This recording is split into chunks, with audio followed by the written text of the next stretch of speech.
Hello, fellow electricians, and welcome to Rewiring Bad Podcast. This is episode 1. I'm your host, David Latham. At the time of this recording, I'm a student at Sac State in psychology with the eventual goal of becoming a licensed therapist. I'm also a substance abuse counselor with 14 years experience working at multiple treatment facilities with different modalities. In addiction and trauma, people often label themselves as bad, like a permanent and unchangeable state of being. On this podcast, bad is not an identity. It's a moment, a pattern, a set of coping skills that once helped us survive, that no longer serves us. So this podcast is about rewiring our thoughts, our coping, our meaning, our identity, and our futures. That's why I called you, the viewer, an electrician. With that, let's jump into questions for today. Is it because I'm bad? I'm bad. I'm really, really bad? We're also going to explore, is growth after trauma even possible? To be able to answer these questions, we're going to have to understand what post-traumatic growth is. This is the idea that struggling with trauma can lead to positive psychological change, deeper relationships, new priorities, personal strengths, even spiritual growth. It reminds us that trauma isn't the end of our story. We'll dive into Dr. Crystal Park's meaning-making model on post-traumatic growth and determine if growth after trauma really is possible. So what is post-traumatic growth? In my past experience with drug culture and abuse, I faced a lot of things that made me think suicide was the only option and that there was no purpose in life. I used to feel disconnected from others because of life events that I've experienced. After the growth, I've created real bonds and purpose. In a couple slides, I have a picture of my son experiencing trauma at Thunderland on a fish ride. He developed a deep hatred for fish, and on that day, he never wanted to see fish again. Then there's another picture of him, confidently, as a man at my wedding, standing next to Lake Tahoe, without a fear of seeing a fish. Okay, that last one was a little bit of fiction. It didn't create a trauma response for him, but I wanted to share the pictures that I'm proud of today, despite the traumas that I've experienced. Today's podcast is on the research of Dr. Crystal Park. I went ahead and put in the description of where I got the information from her publication in 2010. So before we go any further, let's define a couple terms that appeared in the research. The first one being appraised meaning. This means involving a variety of determinations about the event, literally taking a look at the event and determining how threatening the event is, how controllable it is, your initial thoughts on why the event occurred, and the implications of the event has on the future. There's also a global meaning. This is a system of our fundamental beliefs, values, our identity, and our long-term goals. These are our core beliefs that we carry with ourselves, other people, and the world around us. There's also situational meaning, which is described as how we interpret a specific stressful or traumatic event. This includes appraised meaning, determination of discrepancies between the appraised and the global meaning, meaning making, those things that are made, and the adjustments to the trauma. And lastly, there's the meaning discrepancies. And Park describes as the differences between our global meaning and the appraised meaning of the traumatic event.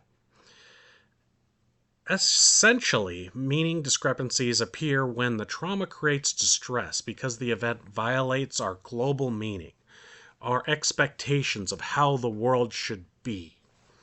Above me, I have a picture from a book by Dr. Russ Harris. He wrote the book Happiness Trap. What he does is he uses ACT therapy. It's a form of CPT to identify goals and using coping strategies to understand context as self. This is a form of a therapy and helped me to achieve post-traumatic growth. However, that's not what it is. Park explains meaning making may involve changes in global beliefs or goals, redefining life purpose, changing priorities, increasing the meaning of life. This is a cognitive existence model. ACT helped me clarify my values and create flexible identity perspectives. This is a behavioral mindfulness model.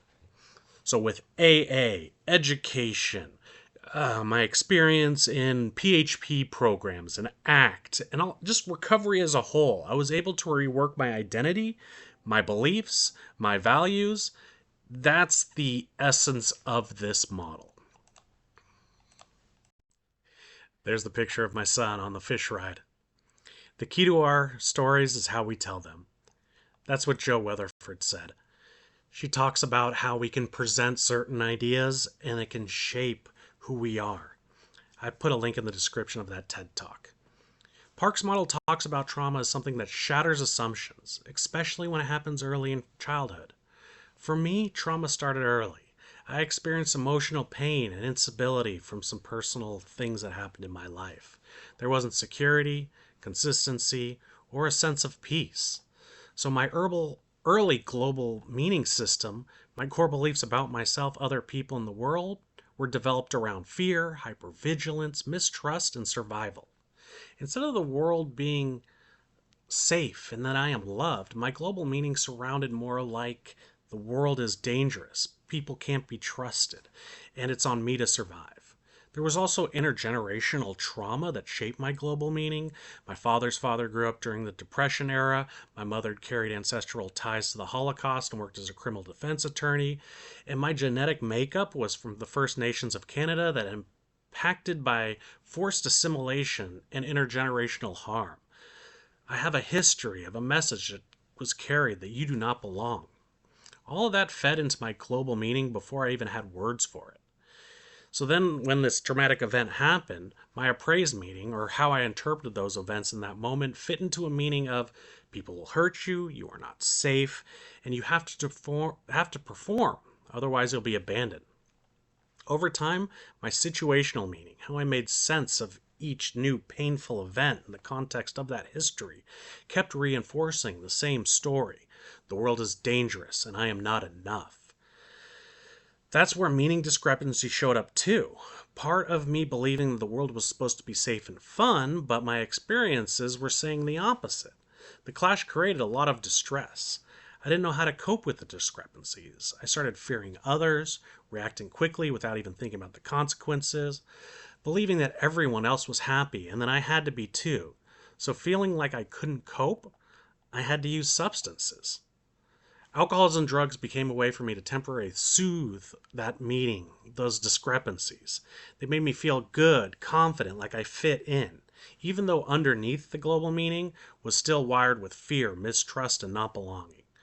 Park's model gave me a language for this. Early trauma distorted my global meaning. My appraised meaning of the events kept confirming that distortion. And the situational meaning I built around those experiences paved the way for addiction and emotional struggle. Recovery became a place where I began rewiring that meaning system.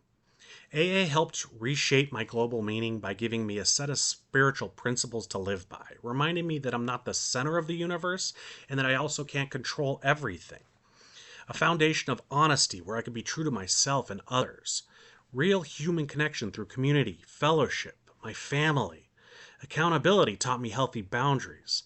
And most importantly, a renewed sense of purpose, a life that belongs to me. Not just old expectations and old meanings. Therapy helped me interpret my appraised meaning of past events, how I understood trauma, why I coped with it the way I did, and how those early patterns even developed. In a PHP program, a doctor that was working with me on inner child work talked about themes of perfectionism, people-pleasing, and avoidance, survival strategies that I mistaken for personalities.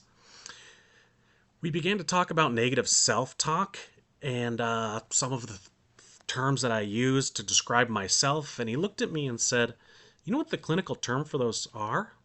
They're bullshit." He was a calm guy, and the profanity totally caught me off guard.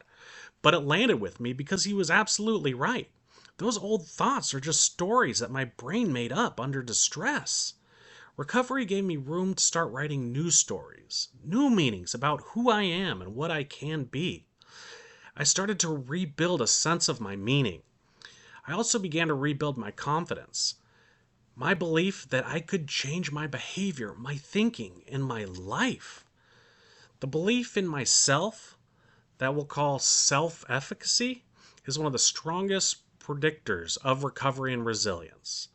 And as we grew, I began to believe that I could stay sober, I could be a present father, and I could rewrite my own identity. I could build a future with purpose. This belief transformed my resilience, turning me into someone who's just surviving into someone growing. Park's meaning-making model explains the entire rewiring process that I lived. Trauma broke my assumptions, creating a massive meaning disparity. Addiction magnified the pain, creating a massive meaning discrepancy. Addiction magnified the pain, widening the gap between my experience and belief. Recovery rewired my beliefs, reshaping my global meaning. Fatherhood rewired my identity, a key part in the meanings made. Service work rewired my purpose, anchoring my life in values rather than fear. This podcast, Rewiring Bad, exists only because we don't have to stay stuck in old meaning. We can restructure our thoughts, we can rewire our stories, we can rewire the parts of ourselves we once called bad, and we can grow. Tune in next week when we'll talk about being a Sacramento Kings fan and how that can create distress and trigger trauma responses. I'd like to thank you for listening today, and as a reminder, you're not broken. With a little rewiring, you can recover.